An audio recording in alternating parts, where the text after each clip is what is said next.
And she looked at me and she put her arms just like this and she said, "You don't belong." I just was like, what am I doing here? Don't compare yourself with anyone because there's no one like you.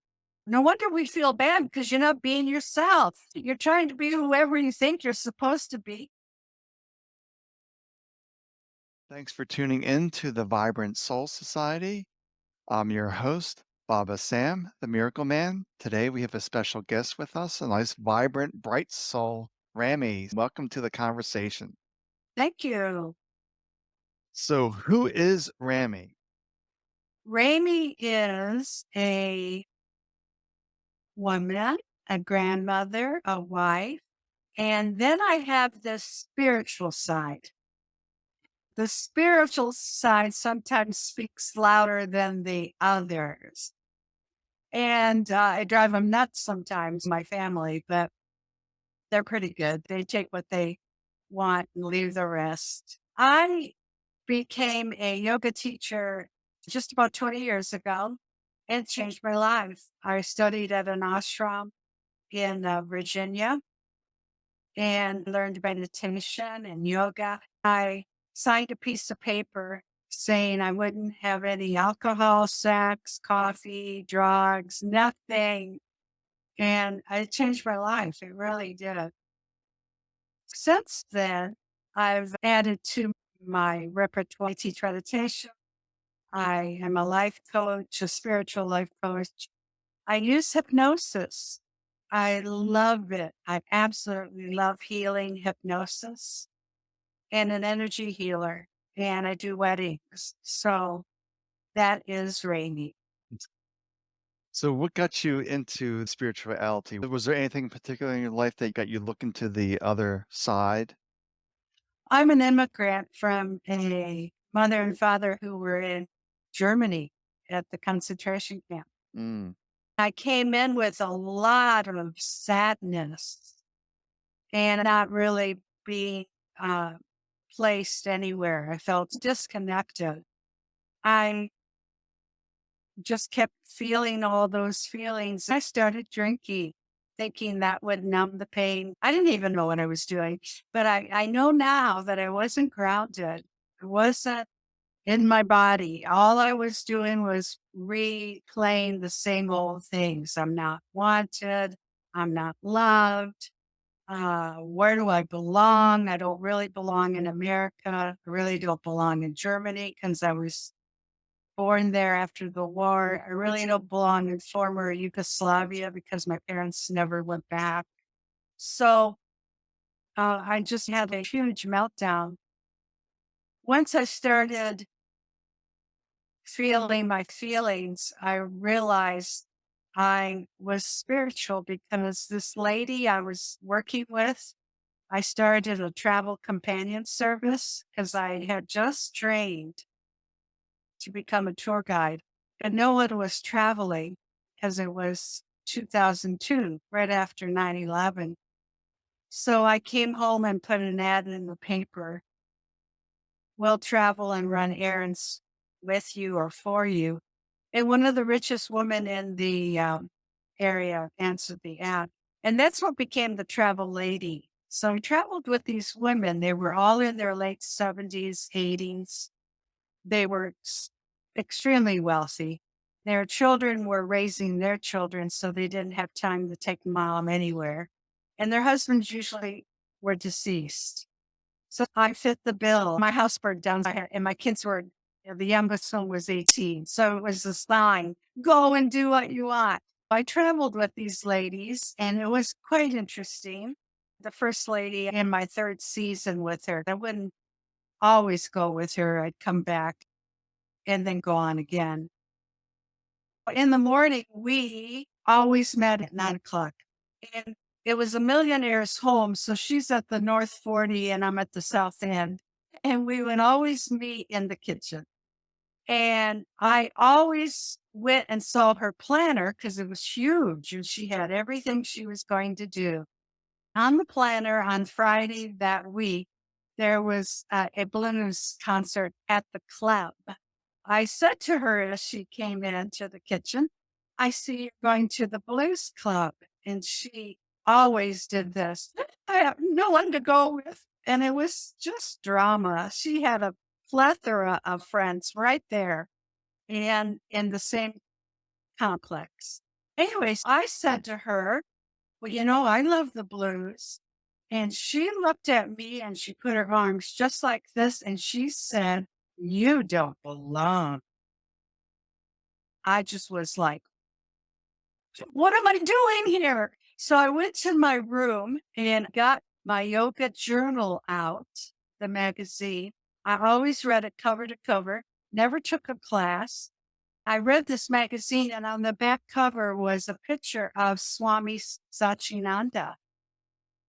And he came to the West to introduce yoga as well as Paramahansa, Yogananda, the ones that came here. He said, become a yoga teacher. And I saw him, I saw his eyes, and that was it. I went and I have been spiritual, a yoga teacher, and everything that I do ever since. So that's how I started. This woman says you don't belong here. That probably triggered your other beliefs that you're not wanted, you're not loved. So it was Right. really building in all of this. I have not gotten that mad before or after. It was just like, oh, it was like a volcano exploding. I was shaking. I was so mad. I couldn't believe. What do you mean I don't belong here? And you're right. I don't. Right. Now I say it with so much gratitude. But boy, in that picture, I'm in his eyes. I just knew. You had this triggering event, you had a yoga magazine at home and you just picked. In this lady's room, we were talking about what was going on Friday night. She told me I didn't belong. I went straight to my room. I was shaking. I picked up the yoga journal and read it cover to cover. On the back cover was the picture of Satchinanda, and he said on the cover, become a yoga teacher. It was perfect that you were meant to be there and say, "Oh, this life is not for me. I don't No, belong not at here. all. Not at all. I don't I belong didn't. here. I don't belong here with you." You found that magazine, you went elsewhere. Right. Yes. How did that change things for you when you started down the yoga path? Well, first of all, when I went, we got up every morning and meditated. I never, I didn't know what I was doing. And then the yoga training. And what I remember is the first 2 weeks, we did yoga every day. I cried. I mean, it was such a release. Mhm. What I found so interesting is no one said anything. No one said, are you okay? Or what's nothing. And now I know they were holding space for me and they just let me be. And I just kept going, wow, wow. I just couldn't believe it. And then it just unraveled. And I cried a lot that month, that 6 weeks. I processed a lot of feelings I never ever thought to or knew how to, or I just didn't know anything. And so it all came through, of course. And then it's been coming through ever since. Meditation at time, was that when you were releasing or in the poses with you? Says, The poses. just So cry. that's different than coming through in the poses as opposed to sitting there in meditation. Yeah, because I guess I stuffed it way in and it moved.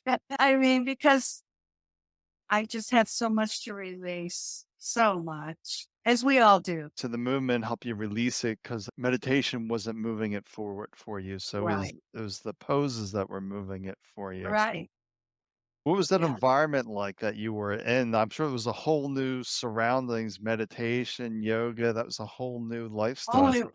When I came home, my kids are like, "Who are you, Mom? You used to have a can of Miller Lite with your RTs, you know. You were the party animal, and now what is Om, Mom?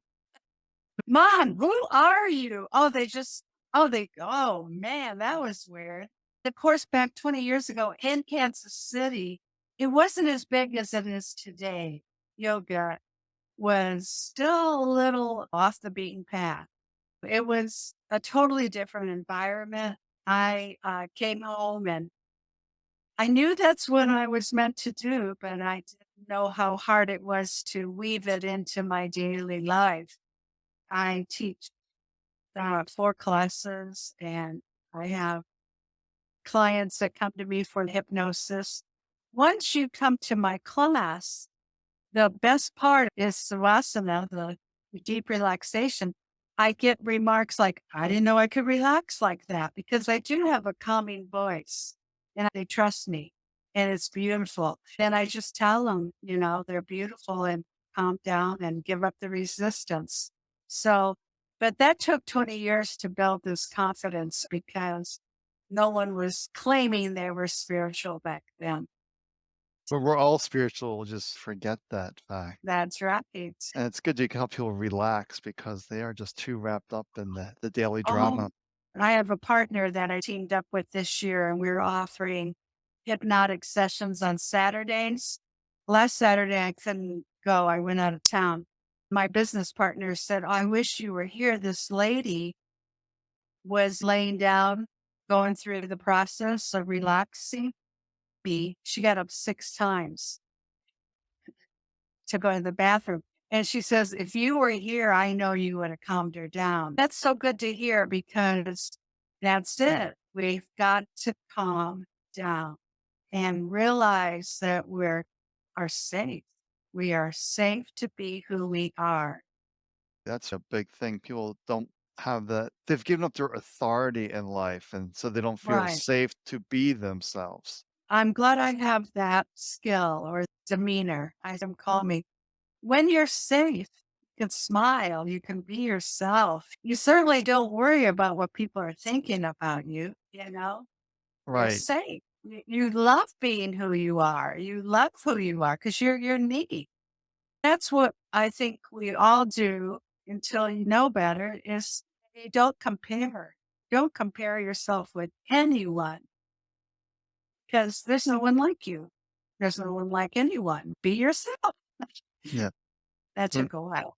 it takes a little while for people not to compare and judge themselves because that's all they taught is to constantly Right. compare and judge Right. themselves. That's what I tell people. We just have bad models or well, not bad, but they just didn't know any better. They just didn't know any better. Judgment, criticism is stress Isn't it? inducing. So we want to Yeah. let go of all that stress and just relax.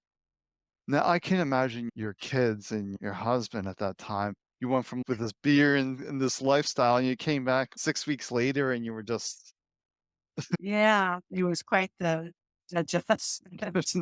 Before I went to the ashram, I had been sober 3 years. So they were used to me not drinking, but they still what was wondering who I was. the real you showed up as opposed to this mask Yeah. we put on. Yes. And that's what we do. No wonder we feel bad because you're not being yourself. You're trying to be whoever you think you're supposed to be. And that's a lot of work. That's a lot of energy. I mean, you have to think up things and you have to fabricate, you have to make it bigger than it seems. Just stop. Be yourself because it's so natural. You know who you are. You know who you are. Yeah. You just have to remind them who they are because they're so Yeah. caught up in their story. They're trapped in their identity. They don't really Yeah. know who they are. I'm a woman, I'm a female, I do this for a living, this is my hobbies, and that's how they identify themselves. So you're getting them to step out of that with your yoga, meditation, your relaxation processes. When you're working with individuals, who do you typically work with? Mostly women. But I've had gentlemen. I worked at a club where they came in and really didn't know what I did. So I had to explain. And then once I told them, they're like, you can do that. They have no clue. And so they came in and we ran specials and it was quite fun. The place closed down. It was ahead of its time for Kansas City, but I speak with women mostly and heal their identity crisis, their traumas. I always remind them who they are. And I use the tool of hypnosis because we're talking to the subconscious mind. Now, There's times when I've called in the higher self, and that's a different modality. It depends. I'll intuit which one I'll go for. But the subconscious mind holds the wounds, the pain, the limiting beliefs. And I think once I clear that, then I ask the higher self to come in. And then I ask the higher self to guide us, help us, send a message, whisper, send a song, communicate with us and let us know that we're on the right path. I don't know which one I'm gonna go with, but my aim is to relax everyone and clear their trauma, clear their old beliefs, because we don't need them. We do not need them at all, not for 1 minute. And I do ask people, what is the secondary gain? And secondary gain could be, I just want attention. I want love. They don't even know they're doing it, but there's always a secondary gain when you are a victim. So once we clear that up, and then I use the hypnosis to tell them that anytime they refer back to their old programming, stop, stop. Nix, nix. It's whatever you want to do. You can throw it out. You can do whatever you want, but you don't need to be thinking that anymore. And then go back to the new program. And the new program is you're a spark of the divine. You are amazing. You have gifts and talents no one has. So that's what I, Because we're trapped in this identity to not want it, to not love, that you don't belong here. That's very common. We get into this false identity, the false self, and it's not really who we are, that divine spark. And that's good to remind people that they are this divine spark, that they can do all things. It's just the mind getting in the way, creating all these stories that aren't serving us. right. Absolutely. The more you are aware of that monkey mind spinning, the better you'll get at it. It takes a while. Even I have my moments. We all do. Yeah, we just have to remind ourselves in the mind or in this moment. That's Right. really what it is. Or Exactly. mind or here. That's what it really comes down to. Yeah, if you're really honest with yourself, it feels so good to be mindful and to know that you are unique and you have talents and you're never alone. And it just feels so good to know this. And because the old way just didn't feel good. Right. But most people don't even realize that they don't feel good. That's just their Right. old way of being, that they have no Right. Yeah, like separation. me. Yeah. Yeah. No separation. And you're giving that separation so they can be the witness to their thoughts. So Right. That reminds me of at the ashram, they always said, be the witness. And right. I thought, witness to what? So what was ashram like life like? Well, it was very quiet, very structured, and I didn't have boundaries. I knew right from wrong, but so it was whoa. But luckily, I love how God pairs. So I opted for a roommate because I couldn't afford the single room. And I thought, being at an ashram, I should socialize whatever little bit I can. So my roommate was the best. She was around my age. We had so much in common that was fun. And lights out were at 10 o'clock and we still whispered till midnight. And we just broke the rules. I mean, we just had so much fun. And that helped me so much because she had never been to an ashram either. On Mondays, we would have meetings with the head swami and we had Sundays off. Someone reported in the community because it was right in the heart of Virginia. And it was Yogaville, is what everybody called it because of the ashram and the 40 acres and the beauty. But someone had called her, the Swami, and said, one of your students was in the bar having a glass of wine and a piece of fish. So the Swami said, I can't believe it. Because, we signed that paper saying we wouldn't do any of it. My roommate rose her hand. She goes, that would be me. And we were just so shocked that she admitted it. She said, I had to study and I just really couldn't go without a glass of wine. And I had fish. It wasn't beef, it's fish. The Swami didn't know what to say. She didn't say much. So yeah, it was totally different. And I remember one night after chanting, my roommate and I are in our room and we go, is this extra? We pay for this. We just didn't know what it was. And she goes, I don't think so. I think they just do it all the time. And I went, okay. It was so different. So different. It sounds like an interesting ashram experience. You're lucky you didn't sign up for a silent retreat for your first time. That would have been a real experience. Yes, it would have. Now I love it all. Chanting, Tony, meditating. It's my life. Mhm. And I love helping other people realize who they are. Yeah. Is there something you want to address that we haven't really dove into at this point that you want to cover? I want to tell everyone that I am so grateful that that woman irked me so much that I walked into that yoga magazine. She's gone now, but I thank her all the time. That that's actually a very good practice too, is gratitude, to be Right. thankful for those experiences. I'm sure at the time it made you mad and angry that she said, "Oh, you don't belong here," which triggered your other stuff that you're not loved, that you're not wanted. The universe always works out. That yoga magazine was there for whatever reason you picked it up. I love it. My life is very comfortable. I love what I do, and I want nothing really. I have what I want, you know? That's the one thing we need to look at all the experiences that we have. If it's making you angry, upset, whatever it may be, we need to look deeper and say, okay, I'm feeling these emotions.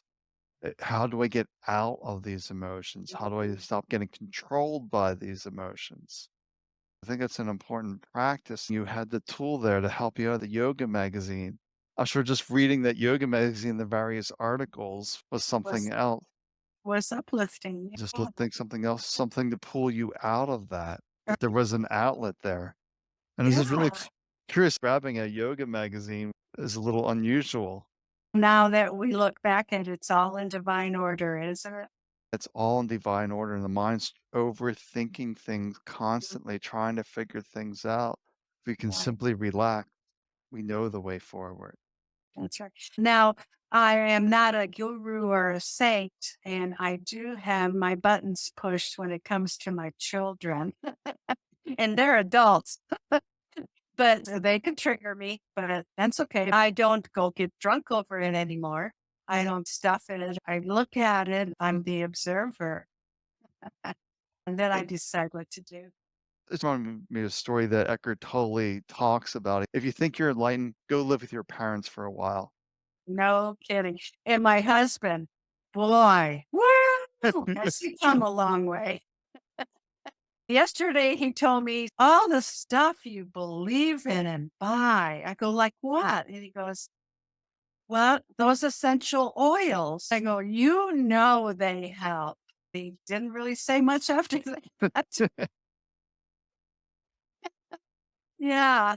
I mean, it's a different lifestyle. He's German. Not that that matters, but he was brought up pretty much strict, go to work, come home. That's what I grew up. What is dreaming? Didn't even know to dream. My parents, God bless them, were in the concentration camp. Their whole life was to survive. I caught that with. I got that program. And it's so wonderful to appreciate what I've been through, but I'm moving on. So how has your practices influenced your husband? Is he calmer? He is calmer. He does Tai Chi with me. And the doctor's office where we do it at, she loves the chanting. I am trying to get my husband to chant and he won't do it, but we go to the doctor's office and now he He chants all the time, every class. We do it twice a week. Every ending of the class, we chant, "Oh, what." So good you're having that positive impact him on and the community as well. So that bring up this lighter aspect of life Right. that we need to laugh and enjoy. That's one thing I'm really seeing here. You're laughing and you're enjoying life. And Yes. that's where you'll see me at these conferences, like you're always laughing. And I'm like, I'm having fun. I'm here to enjoy life. Life can be challenging, but if we can laugh at it, it just moves us in a different place, a different energy. Yeah. Yesterday, we had breakfast with my granddaughter, and Kansas City Chiefs, if you don't know, they're in the lead, 2 Super Bowls. They're going for the 3rd, and my granddaughter loves Taylor Swift. And she says to us yesterday, Kelsey is done. And I said, why? Because he's in love. And my grand Ella, yeah, that's it. He's in love. So we're laughing about that. And of course, yesterday he played a game and he did really well. So my husband says to me today, oh, that Ella, she loves that Taylor Swift. And Kelsey did good yesterday. He would have never said anything about any of this because he thinks that's girl talk, I guess. I don't know, but he put his 2 cents in today. It was like, wow, Jeff, that's pretty cool. Yes. Love is the ultimate energy of transformation. And I Like the think it Blue Mountains, I tell people that. yeah, if you let go of all criticism, all judgment, you just love yourself and accept yourself just as you are. But that's a very difficult challenge for most people to let go of all judgment, all criticism. It's a daily practice. Definitely. Rami, I really enjoyed our conversation. If people want to reach out to you, how would they find you? Ramie Haas at yahoo.com. And Ramie is spelled Ramie, and then Haas, Haas, like in Sam, 2 A's, s.com, at yahoo.com. So they want to email you, reach out. You're Yeah. also on Facebook or you're on any Well, like, I'm on Facebook. I'm under the spiritual change artist. So they okay. can reach me. Facebook, that would be good. So let's LinkedIn, I'm on LinkedIn. why the spiritual change artist? How did that come to be? Well, since I trained to be a life coach and they taught me NLP, are you familiar with that? Neuro linguistic programming for those who are curious. But in that training was also the hypnosis. I realized that when people come to me, I can change their mind, their limiting beliefs, their old programs. As the years have gone by, I decided I'm a spiritual change artist because it always comes back to spirit. And Right. that's what I am, a spiritual change artist. Because you're getting to change their mindset into their unlimited self. To know their divinity or to know their value or to know their worth. They are so worthy. Absolutely. Everyone is deserving of the best in life. We didn't That's come right. here just to live a miserable life. We came here to Right. enjoy life, to have fun, to Right. laugh. So that's how that came about. It's the spiritual change artist on Facebook and Ramie Haas at yahoo.com. Okay, great. Thanks, Rami, for your time. It was a pleasure to have you on the conversations. Thank you.